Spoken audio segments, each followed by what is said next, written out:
Hey everyone, welcome to another video. Today we're going to talk about issue number 4 of X-Men Forever, written by Kieran Gillen. But before we dive into the story, I want to ask you a favor. If you enjoyed this video, please leave a like and a comment to help the channel grow. Now this issue opens in the former Quiet Council chamber, with a depressed Destiny sitting alone contemplating where she went wrong until Sinister entered the room. And during their interaction, she tells him from her perspective there is no possible way they would be able to defeat Enigma. Because since they returned to the current timeline, the possibilities exploded. And now the future is rattled with unpredictable choices, like a minefield. But that is when Nathaniel interrupted her because he wanted to tell her a story that he isn't necessarily proud of, but still relevant nonetheless. Because once, a long time ago, Sinister created a model that could predict all the actions of mutant kind. In fact, it did pretty well according to Sinister, until the Phoenix arrived and burned his city to the ground. Now he tells her this, to stress the fact that if the Phoenix plan does indeed work, then no one would see it coming, and that includes Enigma. So just because one issue was working itself out, didn't mean everything was golden. Because the other problem Destiny was battling against was the death of Mystique. Because her number one goal, overall, was to protect Mystique. And the way she did that, up to this point, was by watching and studying the timeline, by watching her die over and over again. Basically traumatizing herself. Now with that stated, Sinister proposed a theory. He told Destiny if she ever thought she overestimated the chance of Mystique's death. Because from where he is standing, he theorized that Destiny hypervigilance drew her visions more towards Mystique's death. So because she was looking, that is what she found. So with that explained to her, Destiny asks Sinister why is he telling this to her now. In which he responds by saying, everyone wants to murder him, and if he could, he would like to bring that number down. So long story short, Sinister is basically planning for the future, because in the best case scenario, Krakoa is gone, and everyone is back on their own.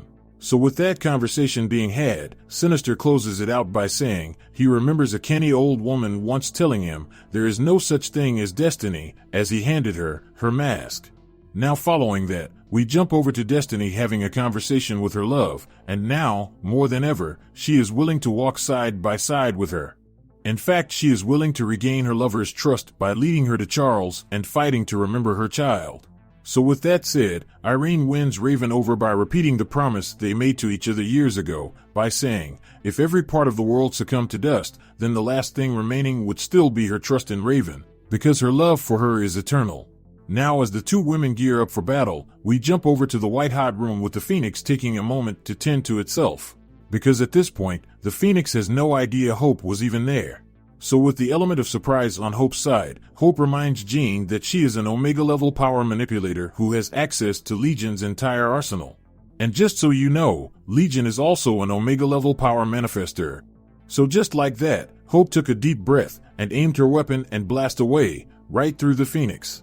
So as the Cosmic Principal writhed in pain, Jean shouted that she didn't intend Hope to try to kill it, because when Hope shot it, she just provided it a new target to be angry with. So with the Phoenix focusing all its attention on Hope, we jump back to the past with Enigma talking with Hope's mother. And he is telling her, in 9 months' time she will be dead. He tells her that she will be recovering from labor when men with flamethrowers arrive. And those men will murder her alongside everyone in the hospital, out of fear of her child. And just to drive the point home, Enigma proceeded to let Hope's mother feel just how horrible the experience will be. So with his point made, Louise asks what exactly he suggests she do. So just as the offer was given, Hope doubles over in pain as the side effects of a possible decision grips her. So with that going on, Enigma tells Hope's mother that at the moment when she would have died, he will lift her from the timeline and bring her to someplace that is similar to heaven. And then he could just deposit her later when all of this is over. And in return for everything, the only thing he wants is to be Hope's father. So as things go from bad to worse, Jean steps in and uses her connection to the Phoenix to temporarily pause its attack and give Hope enough time to recover. So as Jean stood before Hope, she immediately felt like something was wrong in the time stream and took off to fix it. So as Hope sat with Enigma's mark on her forehead, we jump over to Charles's cell, where we see Charles watching 2 Orcus soldiers heading his way. Now their goal was to move the prisoner, but that was cut short as a massive explosion goes off.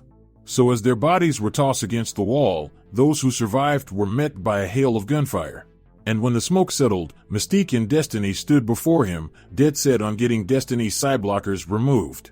Now at first Charles had no idea what they were talking about, but after searching his own mind, he quickly found it and removed it as promised.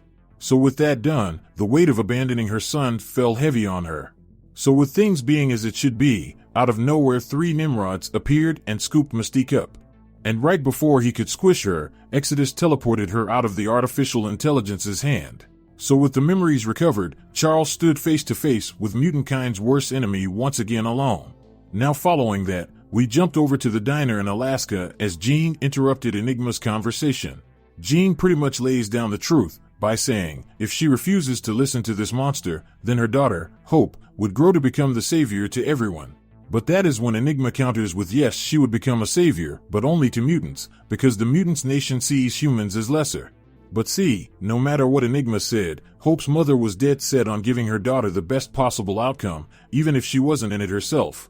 So with that out, Enigma tried again to break her, but Hope's mom had an ironclad will. So with all attempts going south, Enigma was forced to fall back. So with Hope's mother's decision made, Jean tells her this will be born from the Phoenix and her love.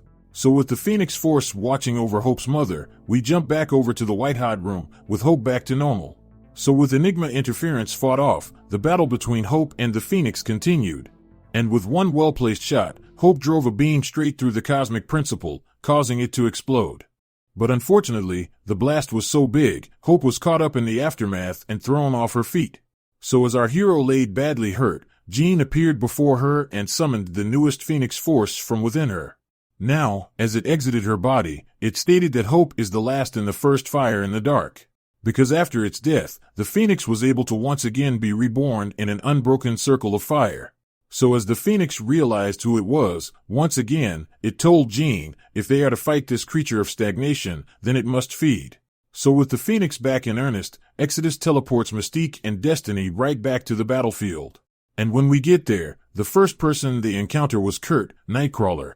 And with the sideblockers removed, Destiny's motherly instincts took over, and before Kurt could speak, she embraced her son.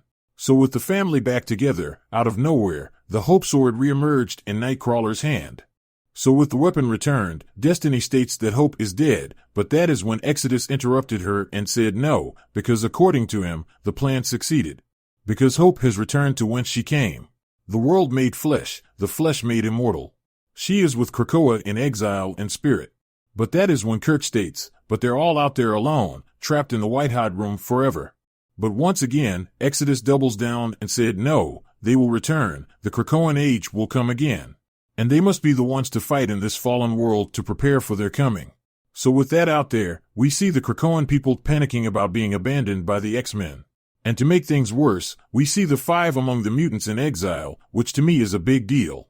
But on the other hand, this was a sure way to take the resurrection off the table. So with that established, we see the kid sitting in the corner deep in contemplation. And on the last page, we see the child stand up and tell everyone to shut up, because they have to be better than this. They currently have no rulers, no leaders, no heroes. Which ultimately means they are in charge now, they are now the Quiet Council. So with that said, the final issue of X-Men Forever comes to an end. But anyway, down in the comment section below, let me know your thoughts about this issue and what predictions you could have moving forward. So with that established, I hope you enjoyed this video, and please don't forget to leave a like and a comment if you want to see more videos like this. Thank you for watching, and I'll see you in the next video.